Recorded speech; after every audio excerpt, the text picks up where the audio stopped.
Dios les bendiga, hermanos. Feliz inicio de semana. Gracias por dejarnos entrar a su hogar nuevamente. Estoy acá en las instalaciones de la iglesia. En realidad está todo vacío. Pero yo no sé si usted en este tiempo se ha hecho estas preguntas. ¿Cómo puede crecer la iglesia en la situación en la que vivimos? ¿Cómo una iglesia puede estar fortalecida en estos tiempos? No sé si usted se hace la pregunta porque considera de que como no hay actividad en el templo, porque el templo está cerrado, entonces pues también las actividades espirituales están congeladas, están en pausa. No sé, pero déjeme decirle que en realidad la iglesia siempre se va a fortalecer a través de la palabra. Y hoy usted puede escuchar palabra de Dios a través de la tecnología en cualquier momento, en diferente horario. Pero veo un problema en esto. Muchas veces acá físicamente se presentan distractores que no nos permiten enfocarnos en lo que la palabra o ese culto a Dios realizamos. Si usted está en su casa viendo, no sé si también tendrá la tentación de enviar un correo, estar chateando por WhatsApp, estar haciendo otras actividades dentro de la casa, qué sé yo, la comida, ordenando la ropa, un montón de otras cosas que no nos permiten poner nuestro enfoque directamente a la palabra, a ese servicio que lo presentamos para el Señor. Pero todo esto requiere disciplina y que el Señor nos ayude para que podamos seguir creciendo a través de la palabra, que es el medio que Dios ha dejado. Yo quiero que comencemos con una oración pidiéndole al Señor específicamente por esos distractores. Padre, muchas gracias una vez más porque nos permites estar aquí dispuestos a escuchar tu palabra. Reconocemos, Señor, que hay muchas cosas que nos pueden distraer, pero queremos pedirte, Señor, que tú nos ayudes y que tú quites esos distractores para que podamos prestar atención a lo que tu palabra tiene para nosotros en esta mañana. Gracias, Señor, por este tiempo. En el nombre de Jesús oramos. Amén. Amén. Continuando con nuestra serie que somos iglesia, estamos hablando acerca de la iglesia de Colosas, donde hay características que vemos que son importantes que nosotros también las pongamos en práctica para ser una iglesia sólida, fuerte, firme. Una de las características que mencionábamos la vez pasada era de que la iglesia de Colosas tenía su fe puesta en Jesús. Y les voy a leer nuevamente el versículo 3 y 4 del capítulo 1 a los Colosenses. Dice: Pablo, siempre que oramos por ustedes, damos gracias a Dios, el Padre de nuestro Señor Jesucristo, pues hemos recibido noticias de su fe en Cristo Jesús y del amor que tienen por todos los santos. El amor por los elegidos, el amor por los apartados de Dios, el amor entre hermanos en Cristo. Esa es la segunda característica que vamos a ver. El concepto de amar en realidad es un concepto integral, completo. ¿Cómo definiría usted el amor a los hermanos? ¿Cómo cree usted que demostramos que amamos a un hermano en Cristo? Tal vez usted dirá, bueno, si los visitamos, estamos demostrando amor. Si los llamamos por teléfono, estamos demostrando amor. Si los ayudamos en necesidades de cualquier tipo, físicas, emocionales o espirituales, estamos demostrando amor al hermano. Si estamos al pendiente de ellos, estamos demostrando amor. Déjeme decirle de que es correcto. Así es. Y sabe, cuando alguien hace eso con nosotros, percibimos lo mismo y también amamos a esa persona, quizá de la misma manera. Pero déjeme decirle que hay mucho más que esto. Jesús, hablando acerca del amor al prójimo y hablando precisamente a amar a aquellos que todavía no comparten la fe, En Mateo capítulo 5, versículo 46, donde él está haciendo una reinterpretación de la ley, él dice: si ustedes aman solamente a quienes los aman, ¿qué recompensa van a recibir? ¿Acaso no hacen eso hasta los recaudadores de impuestos? Y si saludan a sus hermanos solamente, ¿qué de más hacen ustedes? ¿Acaso no hacen esto hasta los gentiles? Por lo tanto, sean perfectos, así como su Padre Celestial es perfecto. Amar a una persona que nos hace bien, dice Jesús, cualquier persona lo hace. Y este ejemplo es sobre amar a los enemigos, amar a los que no comparten todavía la misma fe. El amor por los hermanos para el Señor, déjeme decirle, de que tiene un estándar más alto. Aquí se estaba refiriendo Jesús del amor hacia los enemigos. Imagínense para los hermanos. El amor del que Jesús nos habla y del cual nosotros vemos reflejado acá en la carta a los Colosenses, es ese amor que está basado en el amor que Jesús demostró a sus discípulos. Jesús les dijo: un nuevo mandamiento les doy. Ámense los unos a los otros. Quizá alguien dijo en ese momento: bueno, ese mandamiento ya lo conocíamos. Momento, dice Jesús. Ámense los unos a los otros, así como yo los he amado. Ese es el amor que deben demostrarse los unos a los otros. Juan 13:34. Pero el versículo 35 dice algo sorprendente. De este modo, todos sabrán que son mis discípulos, si se aman los unos a los otros, de esa manera como Jesús amó. Amando de esta manera, hermanos, la gente va a conocer que somos discípulos de Jesús.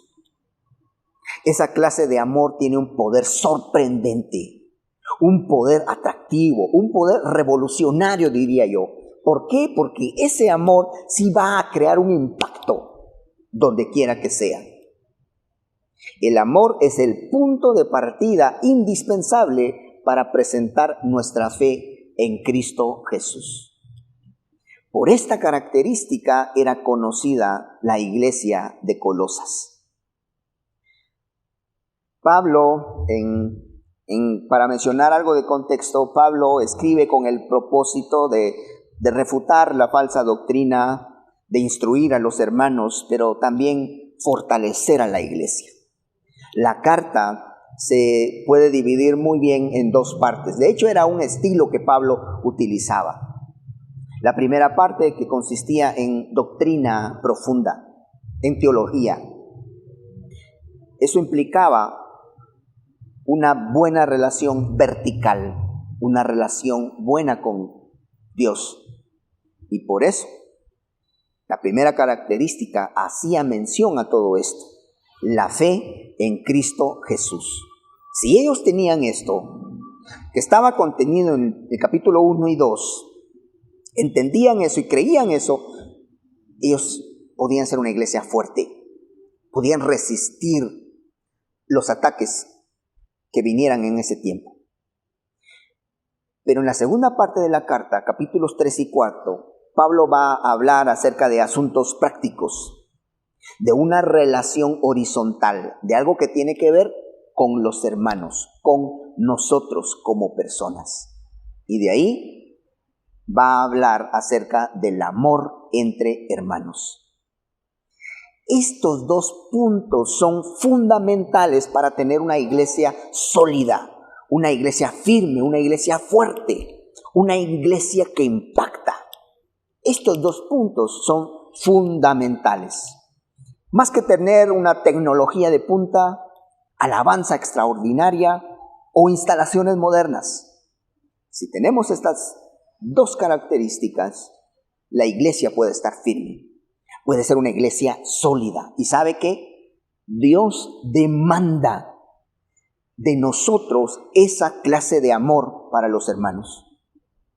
En esta segunda parte de la carta a los Colosenses, Pablo nos va a enseñar que ese amor en realidad se va a manifestar en acciones rutinarias. Acciones que van más allá de temas superficiales como simplemente ayudar a alguien con algo, darle o ofrecerle algo a alguien en necesidad. Va más allá que esto. Y quiero aprovechar y al mismo tiempo hacer un paréntesis para felicitar a todas las mamás en este día. Feliz Día de las Madres. Que Dios les bendiga. En realidad es un gran trabajo el que ustedes realizan. Que Dios recompense todo eso. Y pensando en esto, quiero ilustrar de esta manera algo que nos va a ayudar a entender esa clase de amor. Hoy una madre puede recibir muchas llamadas, miles de llamadas felicitándolas. Puede recibir muchas rosas. Puede recibir la joya deseada, el mejor perfume. Puede recibir otro par de zapatos o el viaje de sus sueños, y etcétera. Ya les di algunas ideas ahí. Pero sabe, podemos darle todo eso a la madre, pero si no se muestra respeto hacia ella, pero si no hay obediencia a ella por parte de los hijos, si el resto de los días del año, con nuestras acciones, nosotros provocamos tristeza en ella, déjeme decirle que de nada sirve todo lo que usted le vaya a dar hoy. Y precisamente Pablo menciona esto en relación al amor entre hermanos. El amor se va a manifestar en acciones rutinarias, en justicia, en respeto, en honestidad. Pablo nos va a decir que hay que quitarse todo lo que corresponde a la naturaleza pasada, la naturaleza pecaminosa, día a día. Pero también nos va a decir que nos vistamos de lo que realmente agrada a Dios. Colosenses dice en el capítulo 3, versículos del 5 al 13, por tanto, hagan morir todo lo que es propio de la naturaleza terrenal: inmoralidad sexual, impureza, bajas pasiones, malos deseos y avaricia, la cual es idolatría. Por estas cosas viene el castigo de Dios. Ustedes las practicaron en otro tiempo, cuando vivían en ellas. Pero ahora, dice, abandonen todo eso. Abandonen también el enojo, la ira, la malicia, calumnias, lenguaje obsceno. Dejen de estar diciéndose mentiras entre ustedes. Ahora que se han quitado el ropaje de la vieja naturaleza con sus vicios y se han puesto el de la nueva naturaleza, que se va renovando en conocimiento a imagen de su Creador. En esta nueva naturaleza no hay judío, no hay griego, circunciso ni incircunciso, culto ni inculto, esclavo ni libre, sino que Cristo es todo y está en todos. Por lo tanto, como escogidos de Dios, revístanse de afecto entrañable, de bondad, de humildad, de amabilidad y paciencia, de modo que se toleren unos a otros y se perdonen si alguno tiene queja contra otro, así como el Señor los perdonó. Perdonen también ustedes. Por encima de todo, vístanse de amor, que es el vínculo perfecto. Después de que Pablo va a decir esto, Pablo va a ser más específico y se va a referir a las relaciones existentes hoy en día incluso. Va a referirse en el capítulo 3, versículo 18, va a comenzar a hablarle a las esposas. Va a hablarle a los esposos, a los hijos, a los padres. Va a hablarle a los trabajadores, a todos los empleados. También va a hablar a los que son jefes, a los que son amos, gerentes.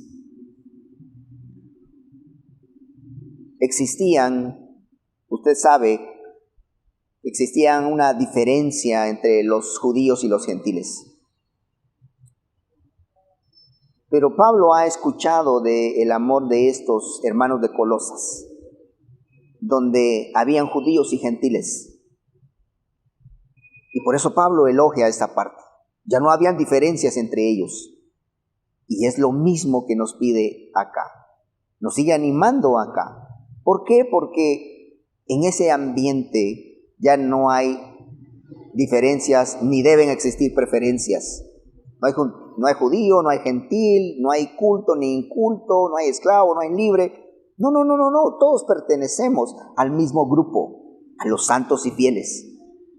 Ahora, todos entonces debemos demostrar esa clase de amor. Una clase de amor que no tiene enojos, donde no hay ira, donde no hay malicia, donde no hay calumnias, donde no hay un lenguaje obsceno, un lenguaje que hiere, un lenguaje que intimida o que denigra, donde no hay mentiras, donde en realidad todas las relaciones son honestas, son relaciones de respeto, relaciones donde la justicia gobierna. Recordemos que el amor es entre hermanos. Hermanos que compartimos la misma fe, adoramos al mismo Dios. Pero ¿sabe? Déjeme decirle algo. Tenemos diferencias de pensamiento. Sí, tenemos diferencias de carácter y de temperamento. Lamentablemente ahí es donde más nos cuesta. Seamos sinceros, en el trato entre hermanos, quizá porque nos enfocamos en nosotros, quizá porque queremos que los demás hagan las cosas como nosotros precisamente queremos que las hagan. Inconscientemente queremos tener el control de todo. Entonces, el soportarnos unos a otros, la bondad, la amabilidad, la paciencia, la tolerancia y el perdón de la que se menciona acá, ¿sabe? Ya no cabe en esas relaciones. Ya no es posible pensar en eso por los roces que tenemos. ¿Y saben? Ahí ya no estamos demostrando ese amor como el que Jesús demostró. El problema no tiene que ver con que esté de acuerdo con alguien, sino en la forma en que trato a un hermano con el que estoy en total desacuerdo. ¿Cómo trato yo a ese hermano? Cuando estemos dispuestos a someternos también a lo que Dios nos demanda en su palabra, no solo nuestra relación vertical con Él estará bien, sino que la relación horizontal entre hermanos también estará bien. Y déjeme decirle de que eso va a fortalecer mi vida y va a fortalecer la vida de la iglesia. Entonces tendremos una iglesia sólida, una iglesia firme, una iglesia estable, una iglesia que va a estar atrayendo a otros a través de la relación que ven entre nosotros como hermanos. ¿Recuerda usted la parábola del hijo pródigo? Lucas capítulo 15. ¿Por qué se fue el hijo menor? Yo sé que siempre hemos visto mal al hijo menor, pero imaginémonos esa relación, ese ambiente que él vivía en su hogar. Tenía un hermano mayor que quizá no era justo, quizá no era respetuoso, no era amable. Un hermano que era quizá egoísta,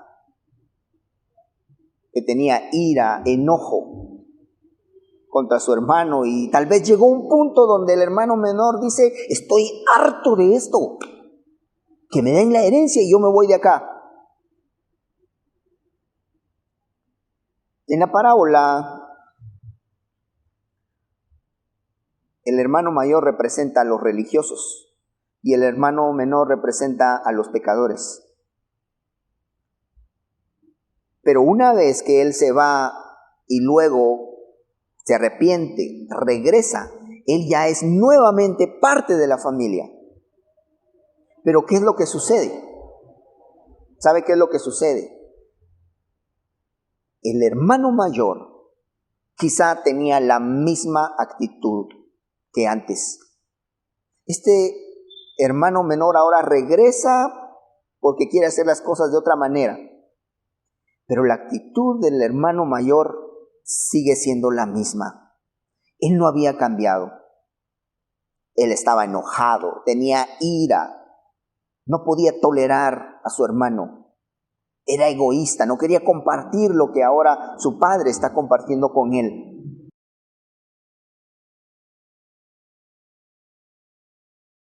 Esto nos sirve para reflexionar en nosotros mismos. ¿Cuáles son esas actitudes que nosotros tenemos? Y así queremos que la iglesia siga albergando a otros, que la iglesia crezca. ¿Sabe? Por eso este mensaje es para cada uno de nosotros. Tenemos que evaluar si hay algunas de estas cosas que a Dios no le agradan y que no está permitiendo que la iglesia sea firme, sea sólida. Eso es lo que tenemos que evaluar. En 1 Corintios 13, un pasaje muy conocido, Pablo habla acerca del amor, pero está en un contexto donde en realidad están abusando de los dones espirituales. Pero el punto es de que ese abuso de los dones en realidad había dejado fuera al amor.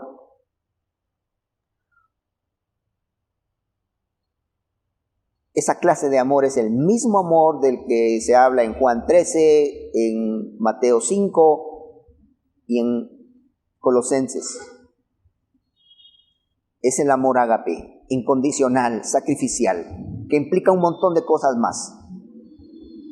Y pensando en esto, quizá hoy en la iglesia hay cosas también que han dejado fuera al amor, que han echado al amor inconscientemente. ¿Sabe? Podemos estar haciendo muchas actividades como iglesia. Podemos estar ayudando a otros por cualquier lugar, construyendo unas mejores instalaciones.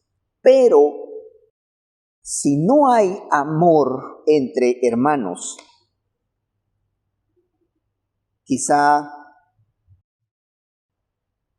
todo lo demás no esté valiendo la pena hacerlo. ¿Por qué? Porque sin amor, nuestras palabras y acciones se van a volver disonantes, como un simple metal que suena, un platillo que solo hace ruido. Y quizá eso es lo irritante que otros están viendo de la iglesia. Pensemos en la iglesia universal. Solo están percibiendo ese ruido que hacen, pero no pueden ver el amor que debe de existir según la palabra de Dios. ¿Sabe? Algunos sin duda dirán, extrañamos a los hermanos de la iglesia. Ya quisiéramos volver a reunirnos. Ese día que nos reunamos, vamos a saludarlos, vamos a abrazarlos, vamos a compartir con ellos. ¿Sabe? Déjeme decirle de que hay algo que nosotros necesitamos seguir trabajando en nuestro interior. Porque si nosotros no quitamos todo eso malo que nos dice Pablo aquí, ira, malicia, calumnias, envidias, mentiras, hermanos, nuevamente vamos a demostrar un amor superficial. Ese amor tiene que ver más con simplemente abrazar y saludar a los hermanos. Por eso creo que también Dios está permitiendo todo este tiempo para trabajar en la vida de cada uno de nosotros. Recordemos, somos iglesia y Dios quiere que reflejemos el amor de la manera en que Jesús lo demostró. Que el Señor nos ayude en todo esto. Muchas gracias, Padre, una vez más por tu palabra. Gracias por lo que nos enseñas. Señor, de veras, es muy retador, es muy desafiante. Sobre todo cuando hay puntos que en realidad nosotros sabemos que necesitamos cambiar. Y por eso queremos pedir que tú seas el que nos ayude, que tu Espíritu Santo sea el que nos redarguya, y que nosotros, Señor, podamos empezar a dar pasos de acción para poder cambiar en nuestro interior. Gracias, Señor, por tu palabra. Gracias por este tiempo. En Cristo Jesús oramos. Amén. Hermanos, que el Señor les bendiga, les guarde, que el Señor los proteja, que el Señor tenga de ustedes misericordia y les conceda paz. Que tengan una